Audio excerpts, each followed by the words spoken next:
kudune damkar iki. Lah iki kudune damkar, nek ora damkar ya ora iso no. Few moments later.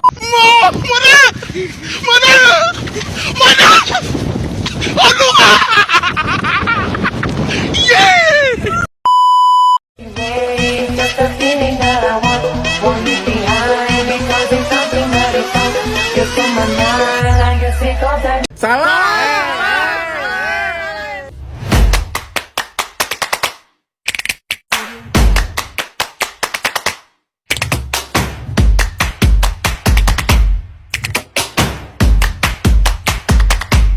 Okay with me, baby, okay.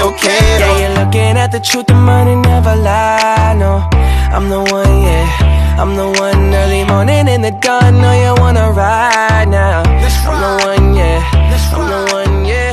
Hear you sick of all. Saya akan masuk ke penjelasan materi saya yang pertama, yakni perjanjian hubungan internasional. Dalam alinea keempat Undang-Undang Dasar Negara Republik Indonesia tahun 1945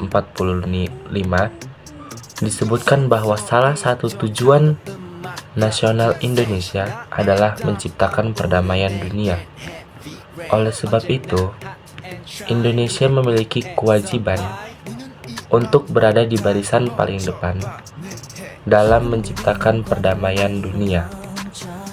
Dalam mewujudkan perdamaian dunia, salah satu jalan yang ditempuh oleh negara Indonesia adalah dengan melakukan perjanjian internasional. Maksudnya adalah hubungan internasional. Hubungan internasional dapat diartikan hubungan yang bersifat global dan melampaui batas-batas ketatanegaraan. Hubungan internasional dapat dijalin dengan negara lain apabila suatu negara telah diakui kemerdekaannya dan kedaulatannya secara de facto dan de jure oleh negara lain. Hubungan internasional dilakukan karena adanya dua faktor. Yang pertama, adanya faktor internal dan faktor eksternal.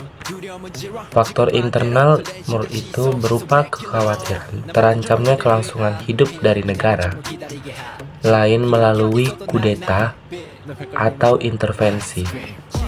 Faktor eksternalnya seperti suatu negara tidak dapat berdiri sendiri tanpa bantuan dari negara lain, baik dari masalah. Assalamualaikum warahmatullahi wabarakatuh. Saya Muhammad Reza Alfarizi dari kelas 11 IPA 1 akan menjelaskan materi keempat yang berjudulkan Dinamika Peran Indonesia dalam Perdamaian Dunia. Materi yang akan saya bawakan ini terbagi menjadi 4 pembahasan, yakni yang pertama, peran Indonesia dalam menciptakan perdamaian dunia melalui hubungan internasional. Di bagian ini akan membahas makna dan pentingnya dari hubungan internasional, politik luar negeri Indonesia, hingga ke sarana hubungan internasional. Yang kedua akan membahas tentang peran Indonesia dalam menciptakan perdamaian dunia melalui organisasi internasional, contohnya seperti di PBB, di ASEAN, dan di gerakan non-blok. Di bagian ketiga akan membahas tentang perjanjian internasional. Di bagian ini akan membahas definisi, istilah-istilah, tahapan, dan manfaat dari perjanjian internasional. Yang keempat akan membahas tentang perwakilan diplomatik. Di bagian ini akan membahas tentang korps perwakilan diplomatik. Baiklah, di penjelasan saya kali ini saya akan membahas tentang peran Indonesia dalam menciptakan perdamaian dunia melalui organisasi internasional. Untuk mewujudkan perdamaian dunia, salah satu jalan yang ditempuh Indonesia adalah dengan mengikuti organisasi internasional. Yang pertama saya akan membahas dari PBB ataupun bisa kepanjangannya adalah Perserikatan Bangsa-Bangsa. Indonesia masuk sebagai anggota PBB pada 28 September 1950.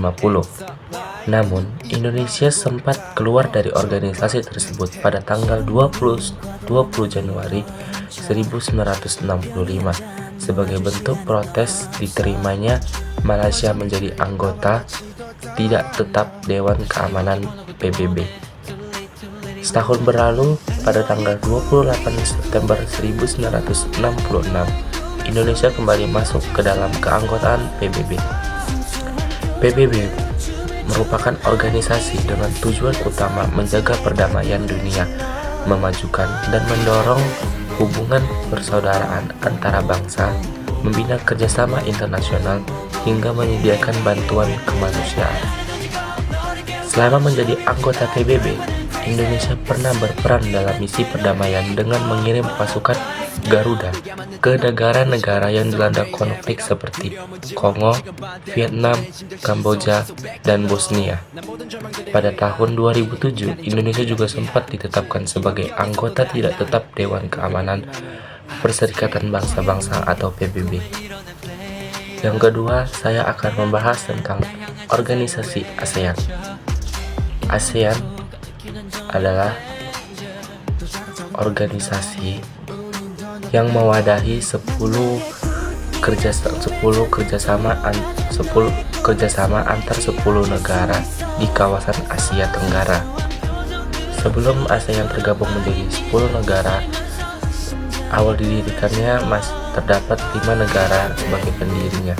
Salah satunya adalah Indonesia. Sejak dibentuknya ASEAN hingga saat ini, Indonesia telah banyak berperan dalam ASEAN, antara lain menyelenggarakan KTT ASEAN pertama di Bali pada tanggal 24 Februari 1976. Lalu, pertemuan informal pemimpin ASEAN pertama di Jakarta pada tanggal 30 November 1996 untuk menindaklanjuti hasil KTT kelima ASEAN. Lalu ada menyelenggarakan KTT ke-9 di Bali pada tanggal 7 Oktober 2003. Yang terakhir, saya akan menjelaskan tentang Gerakan Non-Blok atau GNB. Indonesia menjadi salah satu negara pendiri Gerakan Non-Blok, yakni organisasi internasional berisikan negara-negara yang tidak memihak blok barat ataupun blok timur sewaktu Perang Dingin. GNB didirikan pada tanggal 1 September 1961 dalam konferensi tingkat tinggi atau yang disebut KTT-1 GNB di Belgrade, Yugoslavia. Peran mencolok Indonesia dalam Gerakan Non-Blok adalah menjadi pelopor gerakan tersebut dan bertindak sebagai tuan rumah pertemuan KAA 1955 di Bandung. Indonesia juga pernah memimpin GNB selama 3 tahun. Bagi negara Indonesia, hubungan internasional itu sangat penting untuk dilakukan karena dapat mencapai beberapa tujuan, antara lain sebagai berikut. Yang pertama, untuk membentuk Negara Kesatuan Republik Indonesia berbentuk kesatuan dan kebangsaan yang demokratis. Yang kedua, untuk membentuk masyarakat yang adil dan makmur, baik secara material ataupun spiritual. Yang ketiga, untuk membentuk persahabatan yang baik antar negara lain yang berada di dunia.